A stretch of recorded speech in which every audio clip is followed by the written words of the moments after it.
کہ نارملی یہ ہوتا ہے کہ جب اس طرح کا کوئی معاملہ ہوتا ہے بڑا کوئی بھی، تو فوراً سب سے پہلا کام یہ کیا جاتا ہے کہ فورینزک والوں کو بلایا جاتا ہے کرائم سین انویسٹیگیشن کے لیے، یعنی کرائم سین ایگزامینیشن کے لیے سب سے پہلا کام پوری دنیا میں یہ ایس او پی ہے، اور لاہور میں تو یہ زیادہ ہے کیونکہ لاہور میں ہی state of the art forensic agency ہے، اور انہوں نے ہی آ کر فوراً ان کو بلانا ہوتا ہے اور آ کے وہ کلیکٹ کرتے ہیں، اور وہ کرائم سین جو ثبوت ہوتے ہیں وہ سب سے اہم ہوتے ہیں۔ لیکن یہاں پر کیا ہوا، یہاں پر یہ 1 جولائی کو ایف آئی آر کے مطابق، چلیں بیان کے مطابق ہم کر لیں جو دونوں کے بیانات ہیں وکٹمز کے، تو 1 جولائی کو انہوں نے وہ سارا بتایا کہ کس طرح انہوں نے اپنی جان بچائی اور گاڑی سے وہ چھلانگ مار کے وہ سارا ہوا۔ اس کے بعد جب پولیس کے حوالے وہ ہو گئیں اور انہوں نے خود کہا کہ ہم پھر سیف محسوس کیا، پولیس کے معاملات آ گئے، تو پھر 1 جولائی کی رات کو ہی وہاں موقع پر جا کر وہ جو ہے وہ ایویڈنس کولیکٹ فورینزک والوں کو کہنا چاہیے تھا۔ چلیں ہم کہتے ہیں جی ٹائم لگ گیا، ساری رات لگ گئی، وہ لوگ پکڑے گئے، ان کا وہ کرنا تھا، پھر جگہ کا تعین کیا گیا ہوگا کیونکہ وہ لوکلز نہیں تھیں، انہیں نہیں پتہ ہوگا، وہ سارا مان لیتے ہیں۔ 2 تاریخ کو ہو جاتا، 2 تاریخ پورا دن، پھر 2 تاریخ آگے رات، پھر 3 تاریخ پورا دن، وہ بھی رات گزر گئی، 3 دن گزر گئے، 3 راتیں، چوتھے دن فورینزک والوں کو کرائم سین کا انویسٹیگیشن کا کہا گیا۔ اب 3 دن آج کل کے آپ دور میں دیکھ لیں کہ اس سے کیا چیزیں ہو جاتی ہیں، اور بالکل یہ لاہور میں بیٹھ کر، یہ کوئی ریموٹ ایریا نہیں ہے، لاہور شہر کا ایک اتنا بڑا واقعہ، اور 3 دن فورینزک والوں کو کرائم سین وزٹ نہیں کروایا گیا، اور 3 دن بعد چوتھے روز آج 4 تاریخ کو ان کو کہا گیا کہ آپ یہ جگہ پر آئیں، اس دوران میں ایویڈنس ہو سکتا ہے ضائع ہو گیا، اور فورینزک والے آ بھی جائیں تو اس 3 دن کے اندر کیا پتہ چلتا ہے کیا ہوا ہے۔ لیکن اب آگے میں آپ کو بتا، بہت سارے سوالات یہ ادھر آتے ہیں ان سے، جب ہم نے ایک پیچھے سارا دیکھا گیا کہ عام طور پر اس طرح کے واقعات یا اور کوئی قتل کا ہو جاتا ہے تو کیسے وہ کیا کرتے ہیں، تو وہ ہوتا یہ ہے کہ وہ کہتے ہیں کہ زیادہ سے زیادہ اگر فرض کریں رات 2 بجے کا بھی واقعہ ہے تو زیادہ سے زیادہ صبح 6-7 بجے تک انہیں کہا جاتا ہے کہ آپ پہنچ جائیں۔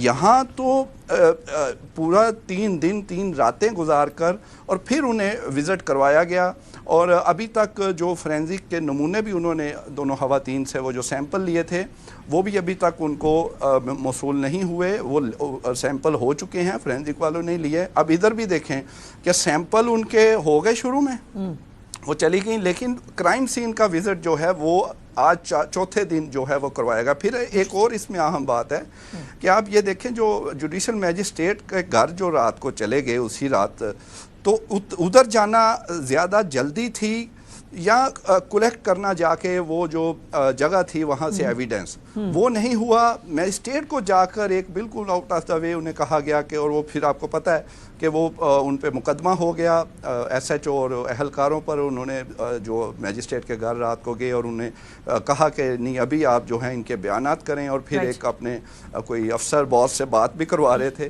تو یہ ساری چیزیں جب آپ اس کو جوڑتے ہیں ملاتے ہیں تو بہت فرق ہے۔ نہیں صاحب، یہ جو باس ہے، جس باس کی آپ نے ذکر کیا ہے، یہ باس کا ابھی تک نام نہیں پتہ چل رہا ہے، یہ اتنا معمہ بنا ہوا ہے۔ باس گرفتار تو ہو گیا، یہ باس ہے کون، کوئی پولیس بتا کیوں نہیں رہی ہے؟ باقی سب کا نام آ گیا سامنے، باس کا نام نہیں آ رہا۔ یہ واقعی یہ بڑی عجیب بات ہے، اور پھر یہ بھی دیکھیں کہ باس کو اب ان کے بیانات کے مطابق باس کو لگتا یہ ہے کہ شاید وہ دونوں وکٹمز نے دیکھا بھی نہیں ہے، تو پھر تو باس کوئی بھی ہو سکتا ہے۔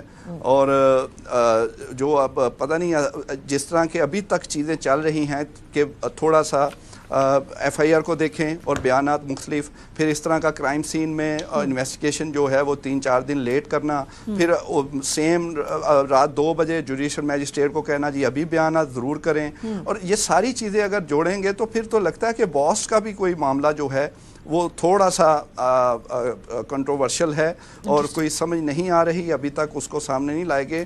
پھر ایک اور چیز بھی اہم ہے، اگر آپ اوورال دیکھیں فیڈرل گورنمنٹ یا پنجاب گورنمنٹ، فیڈرل کا اس لیے ذکر آئے گا کیونکہ ظاہر ہے نائب وزیر اعظم کا نام آتا ہے رضا ڈار کے ساتھ جب بھی وہ بات ہوتی ہے، تو فیصل واڈا صاحب نے اتنا بڑا وہ بیان بھی دیا۔ اس پر عام حالات میں دیکھیں تو فوراً